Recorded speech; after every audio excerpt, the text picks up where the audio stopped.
Pin Nifty का 27 अगस्त का 5 minute time frame का चार्ट है, जहां मार्केट ओपन होने के बाद नीचे से सपोर्ट लेकर रिवर्स करते हुए ऊपर निकलकर अपने पिछले हाई को ब्रेक करती है, लेकिन एक बार फिर से बहुत तेजी से बिग बेरिश रेड कैंडल्स बनाकर नीचे जाती है, मगर अपने पिछले लो को ब्रेक करने के बजाय फिर से ऊपर निकलते हुए अपने पुराने स्विंग हाई को ब्रेक करके ऊपर निकलती है। लेकिन यहां मार्केट में हमने प्राइस एक्शन के हिसाब से इस रेड बेरिश कैंडल के नीचे या फिर उसके कैंडल विक एरिया के आसपास जो सपोर्ट एरिया ड्रॉ किया था,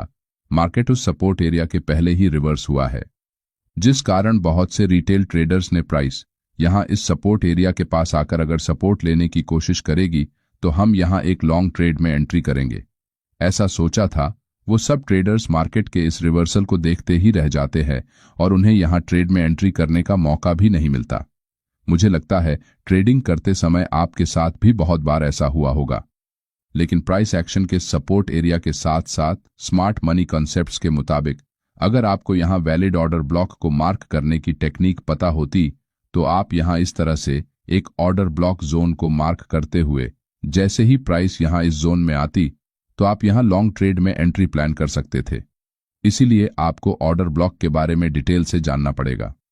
तो चलिए सबसे पहले ऑर्डर ब्लॉक किसे कहते हैं ये जानते हैं। मार्केट इस तरह से हायर हाइज बनाकर ब्रेक ऑफ स्ट्रक्चर करते हुए आगे बढ़ रहा है। अब इस सिचुएशन में एक बिग इंस्टीट्यूशनल बायर को मार्केट का बुलिश स्ट्रक्चर देखते हुए लॉन्ग ट्रेड में एंट्री करनी है, तो वो आप और हम जैसे एक रिटेल ट्रेडर की तरह एक ही जगह पर मार्केट ऑर्डर लगाकर सीधे अपनी पूरी क्वांटिटी से ट्रेड एंट्री नहीं कर सकता, क्योंकि हमारी क्वांटिटी कम होती है। इसलिए मार्केट ऑर्डर लगाने पर हमारे ऑर्डर्स एक ही प्राइस पर पूरी तरह से एग्जीक्यूट हो जाते हैं,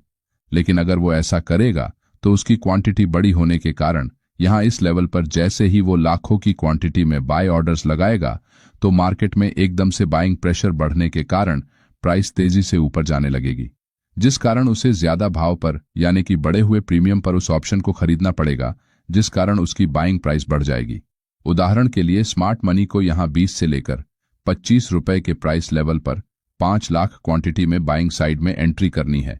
लेकिन यहां इस लेवल पर अभी सिर्फ 2 लाख क्वांटिटी में ही सेलर्स मौजूद है, तो उस बिग इंस्टीट्यूशन बायर के 5 लाख में से सिर्फ यहां 2 लाख क्वांटिटी के ऑर्डर्स ही एग्जीक्यूट होंगे, क्योंकि किसी भी ऑर्डर को पूरी तरह एग्जीक्यूट होने के लिए जितने बायर्स हैं उतनी ही संख्या में सेलर्स चाहिए होते हैं, जिस कारण उसे अपनी बाकी बची क्वांटिटी को हायर प्राइस पर खरीदना होगा, जिससे उसका प्रॉफिट कम हो सकता है। इसलिए जब कभी भी एक बिग इंस्टीट्यूशनल बायर या फिर सेलर मार्केट में किसी लेवल पर ट्रेड में एंट्री करता है तो एक ही जगह अपनी पूरी क्वांटिटी में ट्रेड एंट्री के ऑर्डर्स को ना लगाते हुए उसे एक जोन में यानी कि एक ब्लॉक में लगाता है,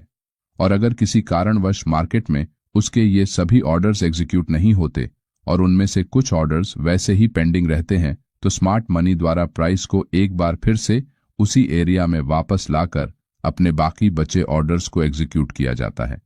जिस कारण प्राइस इस तरह से ऊपर जाने के बाद फिर से नीचे आती है और बाद में उसी सेम जोन से बाकी बचे ऑर्डर्स एग्जीक्यूट होने के बाद तेजी से रिवर्स हो जाती है। इसीलिए सिंपल भाषा में आप ऑर्डर ब्लॉक को डिमांड एंड सप्लाई जोन्स कह सकते हैं, जहां पर बिग इंस्टीट्यूशंस अपने ऑर्डर्स को मार्केट में एग्जीक्यूट करते हैं।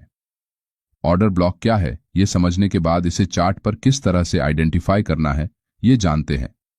ज्यादा